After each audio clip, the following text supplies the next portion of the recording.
हमारे साथ हैं केंद्रीय गृह राज्य मंत्री आरपीएन सिंह साहब साक्षात।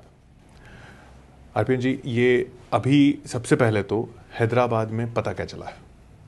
देखिए, हमारी एजेंसीज़ वहाँ काम कर रही हैं, इंफॉर्मेशन गैदर कर रही हैं, तमाम मल्टी एजेंसीज़ वहाँ काम कर रही हैं। जिस दिन ये घटना हुई थी उसी दिन हमने स्पेशल टीम्स एनएसजी की और एनआईए की दिल्ली से भी रश की थी, तो वहाँ गैदर करके कुछ जो इन्फॉर्मेशन उनको वहाँ मिली है उस सब चीज़ को फोरेंसिक में भी काम हो रहा है, कुछ सीसीटीवी कैमरा से भी कुछ उनको भी स्कैन किया जा रहा है। तो सारी चीज़ों को मिलाकर अभी एविडेंस गैदरिंग में और रिपोर्ट्स आने में अभी कुछ समय है। पर किसी पर शक की सुई?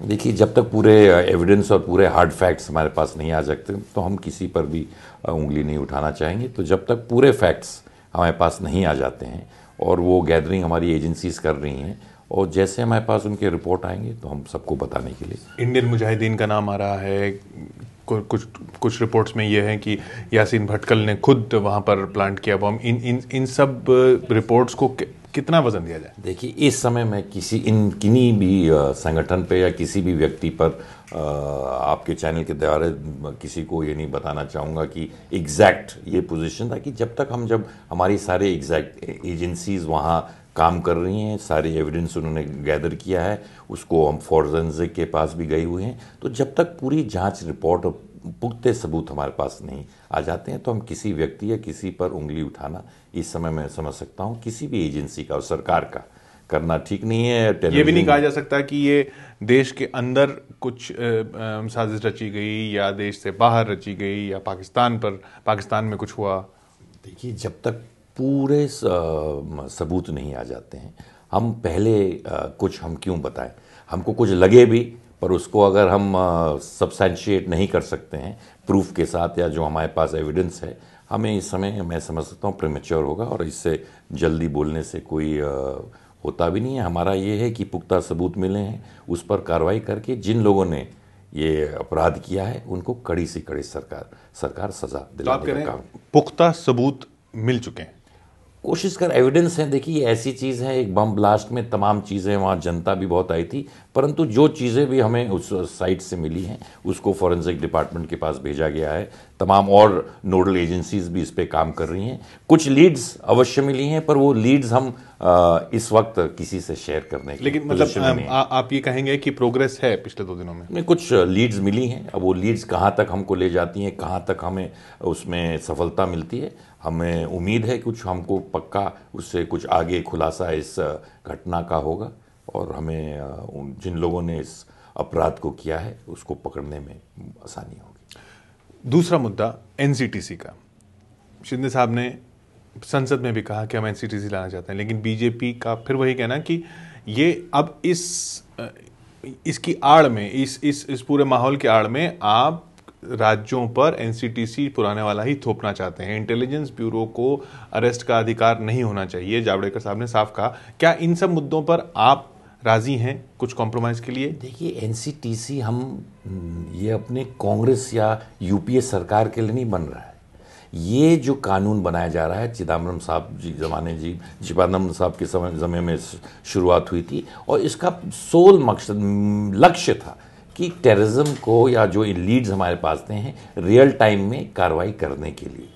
और मैं समझ नहीं सकता हूं कि तमाम प्रांत टेररिज्म के लिए सब लोग हम सब भाषण देते हैं, तमाम प्रांतों से भी बातें होती हैं कि हम सब साथ मिलकर टेररिज्म के खिलाफ लड़ना चाहते हैं। तो ये कानून ना किसी पार्टी के लिए या किसी निजी सरकार का कानून है, परंतु इस देश को सुरक्षित रखने के लिए कानून है।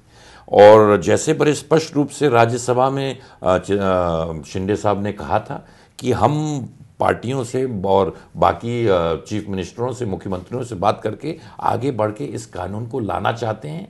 ये यूपीए सरकार या कांग्रेस पार्टी की बात नहीं है। लेकिन अगर राज्य सरकारें इतना खिलाफ हैं और उसमें और सिर्फ बीजेपी की नहीं है, जयललिता हैं, नवीन पटनायक हैं, सबके अपने बिंदु हैं। और जावड़ेकर साहब ने जिस एक बिंदु पर खास बात रखी कि इंटेलिजेंस ब्यूरो को अरेस्ट का अधिकार दे देने से राज्य के हाथ से तो सब कुछ निकल जाता है। अगर किसी को कोई अगर टेररिस्ट है उसको अगर आईबी गिरफ्तार कर लेती है, वो आंध्र प्रदेश में हो या मध्य प्रदेश में हो या राजस्थान में हो, इसमें मुझे लगता है इसमें प्रांत की कौन सी बड़ी चार्ज होगी। उनको तो उनको तो सूचना दी ही जाएगी।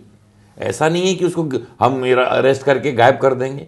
वो स्टेट पुलिस के मदद से वहाँ पहुँचेंगे, स्टेट पुलिस को भी हम उसके बारे में बताएंगे, वो भी पुख्ता सबूत कर सकते हैं। तो मैं समझ सकता हूँ कि कोई प्रांत का हम पूरा कानून ले रहे हैं या उनके पूरे कोई हनन कर रहे हैं। मैं समझ सकता हूँ कि ऐसे कम से कम कुछ चीज़ों पर तो हमें एक होकर और प्रांतों को भी सोचना चाहिए कि टेररिज्म सिर्फ केंद्र सरकार के माध्यम से नहीं हो सकता। अब सबको बोर्ड में आना पड़ेगा और सबको मिलकर ऐसे कानून बनाने पाएंगे। आपने देखा होगा कि पिछले सत्र में यूएपीए में हमने परिवर्तन लाया और वो पास भी हुआ, लोकसभा में भी राज्यसभा में होके पास हुआ, जो मनी लॉन्ड्रिंग का लेके होता है। तो इन सब सबूतों से उन्होंने हमारी मदद भी की, उसमें बाकी पार्टियों ने भी।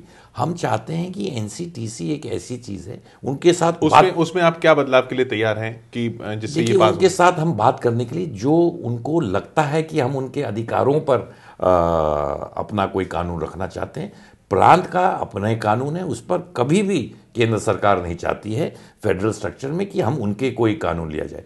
परंतु टेररिज्म के खिलाफ, आतंकवाद के खिलाफ कुछ चीज़ है और उनका कोई भी हम कानून नहीं ले रहे हैं, उनको भी हम जानकारी देंगे। पर इसमें हम सबको मिलकर कदम बढ़ाने पड़ेंगे, और क्योंकि ऐसे अपराधों को किसी ना किसी तरह अवश्य रोकने की जरूरत है। यानी कि आप कह रहे हैं कि ये बातचीत के लिए फिर आप तैयार हैं, तो अब इसमें अगला कदम क्या होगा? हम उनसे बातचीत पहले से करते आ रहे हैं, जब से शिंदे साहब बने हैं। जैसे राज्यसभा में उन्होंने कहा भी कि वो बातचीत प्रांतों से कर रहे हैं। वो फिर वही मुद्दा उठा रहे हैं, अब खासकर ये आईबी हम उसमें जो थोड़ा चेंजेस कर सकते हैं। पर क्यों हम आईबी या किसी और चीज़ों को हम समझाना चाहते हैं, कानून की बात ना करें कि क्यों फेडरल स्ट्रक्चर में बदलाव लाना चाहते हैं, पर हम ये कहना चाहते हैं कि इसके माध्यम से कैसे टेररिज्म में कमी आ सकती है, किस तरह रियल टाइम में एक्शन हो सकता है। इसलिए होता है कि जैसे हमको इन्फॉर्मेशन मिला। इस बातचीत में राज्यों के साथ कुछ कदम आगे बढ़े हैं या अभी भी हम वहीं पर हैं? क्योंकि बयानों से तो ऐसे लग रहा है अब वहीं है। अब आगे तभी बढ़ेंगे जब एनसीटीसी लागू हो जाएगा। पर मैं समझ सकता हूं कि हम अपनी बात पर उन पर दबाव बनाएंगे, उनसे सिफारिश करेंगे, उनकी बातों को और जो हम करना चाहते हैं उनको ठीक तरह समझाने की कोशिश करेंगे। बहुत बहुत शुक्रिया हमसे बात करने के लिए अरविंद सिंह साहब। केंद्रीय गृह राज्य मंत्री आरपीएन सिंह, जिनका कहना है कि एनसीटीसी माफ कीजिएगा, इस वक्त की जरूरत है और राज्यों के साथ बात करके कोई ना कोई हल निकाला जाएगा। देखते रहिए आप एबीपी न्यूज।